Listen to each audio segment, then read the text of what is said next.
For over a century, Spinosaurus has been one of the most controversial dinosaurs ever discovered.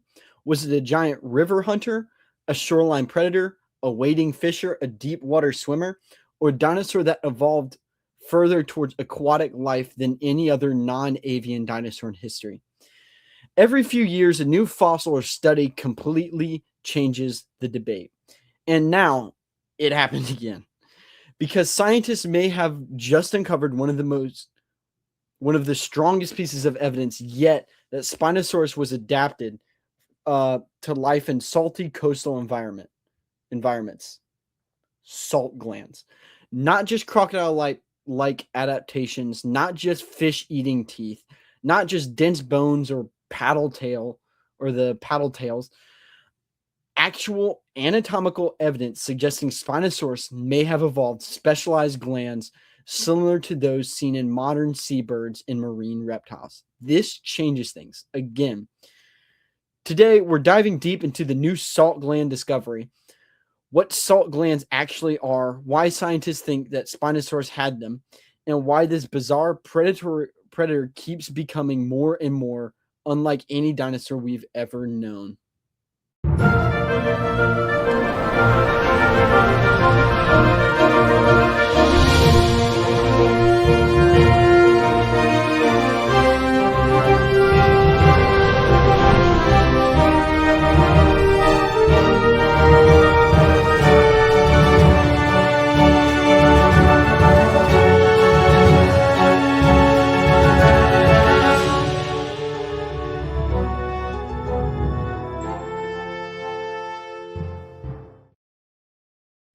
Hey guys, welcome back to the Prehistoric Life podcast. I'm your host, Eric Crawford, and last week we had a new T-Rex, and that's what we talked about. So it's only fitting that we got another Spinosaurus discovery, keeping this rivalry neck and neck going. I get the T-Rex wasn't actually Tyrannosaurus, but Tylosaurus Rex, but T-Rex and Spinosaurus is a huge rivalry that keeps going. So today we're diving into the salt glands of Spinosaurus. This is actually an amazing discovery. This is just like a Reddit post with the thing, but we're gonna just have this up so you people know what we're talking about. I'll link like a paper something in the description down below if you're actually curious about this. But let's dive right in. Why salt is a problem. To understand why this discovery matters, you first need to understand a simple biological problem. Salt can kill you. If an animal spends too much time drinking salt water or eating salty prey, sodium builds up inside the body. Too much salt disrupts cells, damages organs, and throws off the body's entire chemical balance. That's why animals living in marine environments often evolve ways to remove excess salt. Seabirds have specialized salt glands. Actually, this is another diagram I'd love to bring up.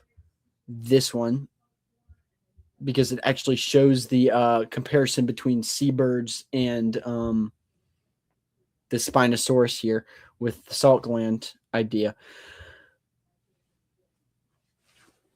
Seabirds have specialized salt glands above their eyes. Marine iguanas sneeze salt out of their noses, which is very interesting. Sea turtles have glands that make them look like they're crying. And now, scientists believe Spinosaurus evolved something similar, very similar. Not mammals, not birds. Giant predatory dinosaur has this new salt gland idea. And I mean, this is actually shown. We have iguanas and turtles, which are both, off of the Archosaur-ish tree. Actually, I think they're a little further back, but you have the reptilian side of dinosaurs. We have evidence of those creatures having it, and we have it in seabirds. So a dinosaur evolving to have this convergently is not entirely able to be ruled out. In fact, I would actually be interested to see if there's a study or if people have looked into if pterosaurs have this. I would genuinely be interested in seeing if coastal pterosaurs might have had this. All right, what scientists found. The new 2026 study examined unusual structures in Spinosaurus skulls. Researchers identified osteological correlates. I think that's how you pronounce it. Basically, physical bone features associated with soft tissue structure. And those structures strongly resemble the attachment points in drainage systems associated with the salt glands in seabirds, or specifically supraorbital glands. Supraorbital means above the eye. As you can clearly see in this diagram right here, it's above the eye. Supraorbital, kind of giving it away, beating it with the dead bush. Exactly where many modern marine reptiles and dinosaurs place their salt glands. The researchers argue these weren't random cavities or damage. They were organized anatomical features likely connected to specialized salt excreting tissues. And here's the wild part. A paper suggests these glands evolved independently in Spinosaurus, convergent evolution, just like wings evolved separately in birds and bats. Spinosaurids may have independently evolved salt processing systems similar to marine birds. That's huge, because it means these dinosaurs were under strong evolutionary pressure to handle high salinity environments. The Spinosaurus identity crisis. No dinosaur has gone through more redesigns than Spinosaurus. Seriously. This thing has had more identity changes than a comic book character reboot. I mean, look at it. We went from the JP3 Spinosaurus, where it's up more kind of similar to Tyrannosaurus, to this more aquatic base creature, long tail. Then it got the paddle tail. I've even seen issues of it knuckle walking, which is, I don't know. Then I've seen fully aquatic versions. So it's changing. At first, it was reconstructed as basically a normal giant theropod with a sail. Then we learned it had a more crocodilian-like skull, then dense bones, then short hind limbs, then a paddle tail. Then arguments exploded over whether it could even walk properly on land. Some scientists argue it was the first truly aquatic dinosaur. Others argue it was more like a giant heron or grizzly bear. I actually want to make the argument it was probably more like a hippopotamus. Hence the dense bones, kind of not same dietary niche, but like body type niche. Dense bones, aquatic environment kind of thing. I'd love to see a comparison there, but I'm babbling. An animal that hunted in water without fully becoming marine. And now it's this salt gland discovery adds even more fuel to the debate, because salt glands suggest Spinosaurus was regularly exposed to salty or brackish water. Not necessarily open ocean life, but definitely environments where salt regulation matters, like mangroves, estuaries, coastal swamps, massive river deltas, places where fresh and salt water collide. That is what we refer to as brackish water. And I think that's actually a very valid idea, especially since a lot of them probably would have been coastal. Let's see, are there any other interesting pictures here? No, I'll just keep this one up. The world of Spinosaurus. 95 million years ago, North America was not endless desert. Sorry, not North America, North Africa. Let me get my continents correct.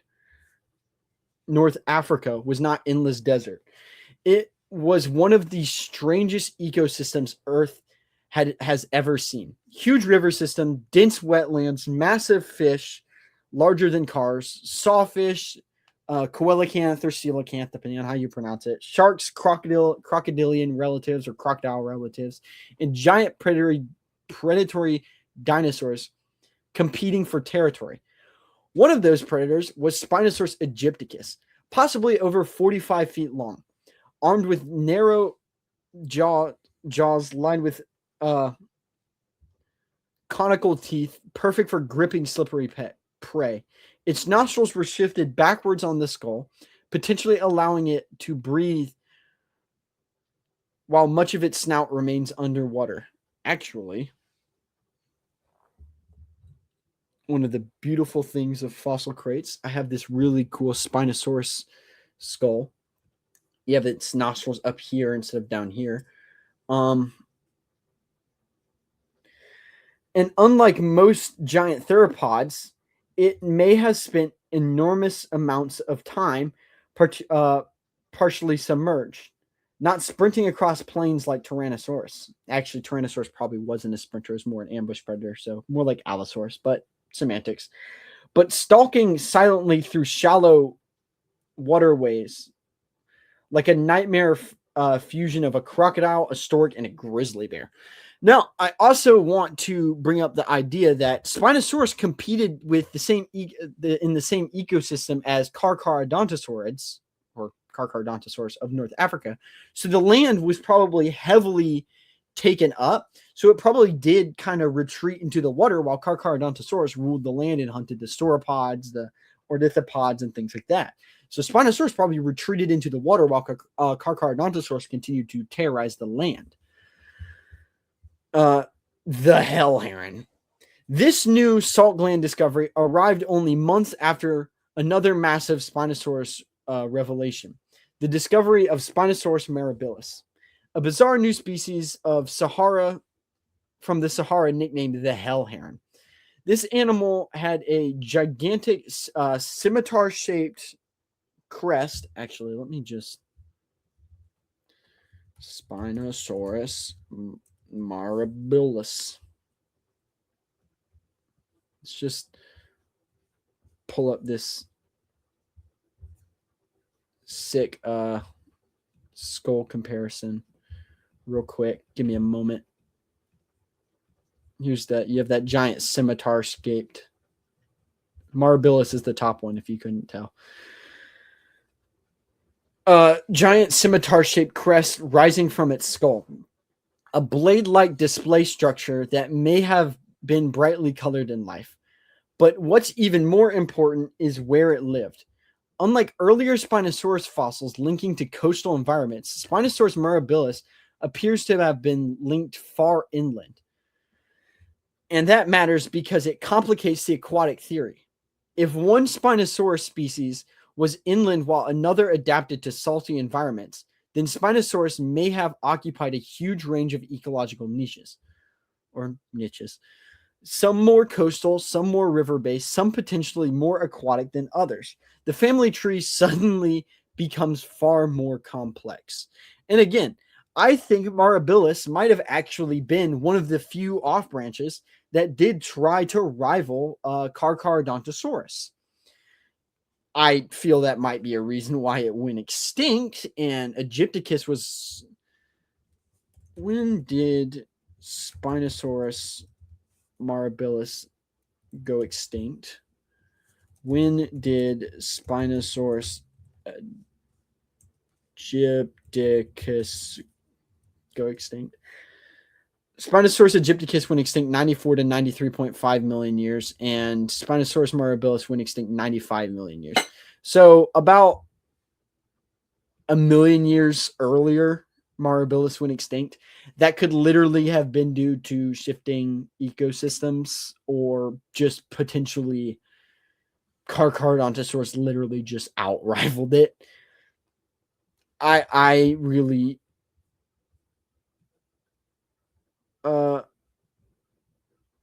indicate the global rise of sea level and dramatic climate change, destroyed the primary inland basin habitat, causing the Spinosaur radiation to end. What this discovery does not mean. Let's actually shift back over to that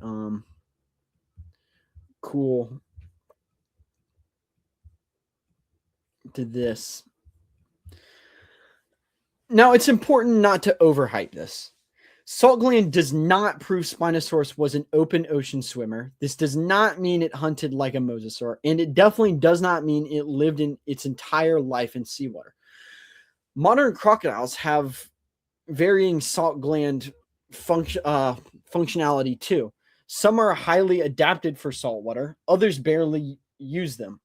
I mean, I know freshwater crocodiles and alligators, especially a lot in the Carolinas, are usually reduced, and you have saltwater crocodiles, which are usually larger because they can, I guess, float more in saltwater. I would actually be interested to see a size comparison between these two to see, because I feel like that could actually be another lenient thing. If Egypticus was larger on average, I could easily see an argument for that, meaning it spends more time in saltwater, because saltwater can usually hold more buoyancy, so things can get larger than freshwater. But back to the modern crocodiles. Some are highly adaptive for saltwaters, others barely use them. The new evidence mainly suggests that Spinosaurus was adapted to environments where salt regulation became evolutionarily useful, brackish ecosystems especially. And honestly, that actually makes Spinosaurus even cooler, because instead of becoming a fully marine reptile like a mosasaur, it may have occupied a unique middle ground no other giant dinosaur was truly ever conquered. A semi-aquatic or semi-marine, possibly, apex predator adapted to rivers, swamps, estuaries, and coastal wetlands. Not fully land, not fully sea, something in between. And again, I go back to Carcharodontosaurus was ruling the land. Mosasaurs were ruling the water. If it went fully marine, it had to compete with mosasaurs and would have just been white. If it went fully land, it would have had to compete with Carcharodontosaurus and probably would have been white. If it gets that middle ground, it escapes into estuaries and brackish water where not a lot of mosasauruses are, and Carcharodontosaurus didn't chase. It had a very successful niche that nothing else was really occupying. Why Spinosaurus captivates people. There's a reason the internet loses its mind every time a new Spinosaurus paper drops. This dinosaur breaks expectations. People want dinosaurs to fit neatly into categories: land predator, water predator, hunter, scavenger, but Spinosaurus refuses to cooperate. Every discovery makes it stranger, more specialized, more alien, and it's, in a weird way, that's what makes the real evolution. That's what real evolution does. Nature doesn't care about clean categories. It creates bizarre hybrids, experimental body plans, animals that seem almost impossible. And Spinosaurus might be one of those evolution's weirdest experiments ever. A giant predatory dinosaur trying to push into an ecological space dominated by crocodilians and marine reptiles. Yeah, and I find that actually really interesting because, I mean, its only real predator would have been what? Tiny-ass crocodiles that it could flick in the air and eat? I'm just saying, it had a niche that it could easily take over. But how cool would it be to actually get like a Spinosaurus skull for yourself, though? Huge shout out to today's sponsor, Dinosaur Trips. If you enjoy these majestic creatures I talk about here on the podcast and would like to go see them for yourself, I would heavily recommend Dinosaur Trips. Dinosaur Trips is a company created to give people a behind-the-scenes in-look on museums and dig sites, along with just having an amazing time looking at these amazing, fabulous, majestic creatures.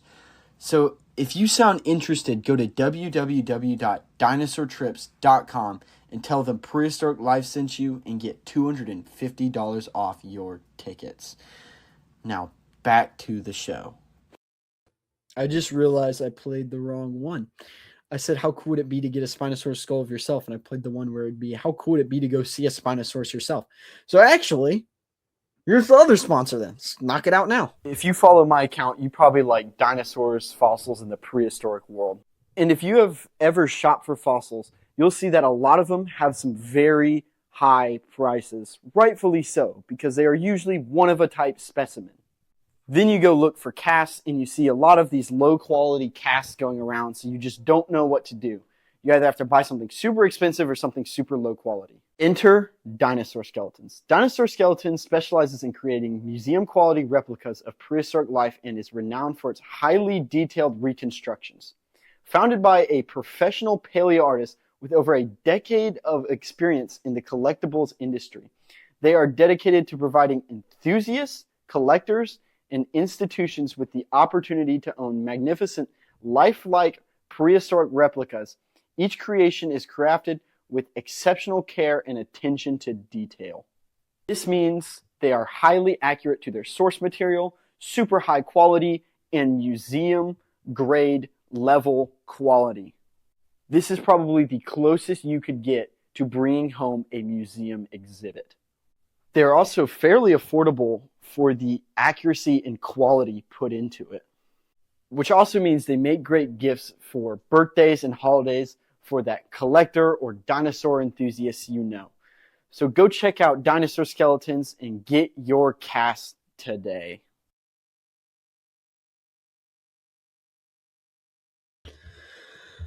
All right, the biggest scientific message. The coolest part of this discovery isn't just the salt glands. It's what they represent. Science is not static. Every fossil, every scan, every new paper changes the picture. And paleontology especially is like assembling a shattered puzzle with most of the pieces still missing. Sometimes scientists reconstruct an animal completely wrong for decades. Then one new discovery changes everything. That's not failure. That's the process working. The fact that we can still fundamentally reshape our understanding of one of the most famous dinosaurs ever discovered over 100 years after its original discovery is honestly incredible. There was once a predator that stood at the edge of two worlds, a dinosaur. But one pulled towards the water, a giant hunter of rivers and coastlines, an animal so strange that scientists are still arguing over what it truly was. And now, with evidence of salt processing adaptations, Spinosaurus becomes even more mysterious, not less. Because every answer we uncover about this animal only raises more questions. And somewhere in the steaming wetlands of ancient North Africa, a sailback predator may once have walked through brackish water, exhaling salt through glands above its eyes, while hunting beneath the surface. Not quite a land predator, not quite a sea monster, but something Earth had never really seen before. The beautiful, majestic Spinosaurus. I hope you all enjoyed this episode. Comment down below what you think of the Spinosaurus salt gland. I'm your host, Eric Crawford. Remember, this is Prehistoric Life Podcast. Remember, keep it prehistoric. Bye.